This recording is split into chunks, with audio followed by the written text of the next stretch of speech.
4,000 కోట్ల రూపాయలు పేదవాళ్ళకు ఒక్క పింఛన్ రూపాయలు మనం ఇచ్చే పరిస్థితిలో ఉన్నాం.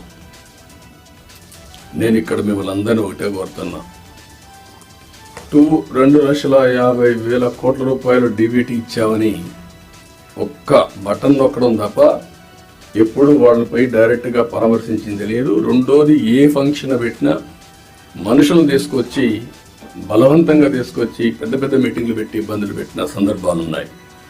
నేను అందుకే మిమ్మల్ని అందరినీ ఒక ఇది కోరుతున్నా, రాష్ట్రంలో అందరం ఎవ్రీ మంత్ మొదటి తారీఖున పేదల సేవలో అనే కార్యక్రమం కింద మనం అనుసంధానం కావాలి. అంటే ఒక పూర్ మ్యాన్ చూసినప్పుడు వాడి పరిస్థితులు మనం అధ్యయనం చేసుకుంటే మీ మైండ్లో అది పనిచేస్తుంది. అక్కడి నుంచి మనం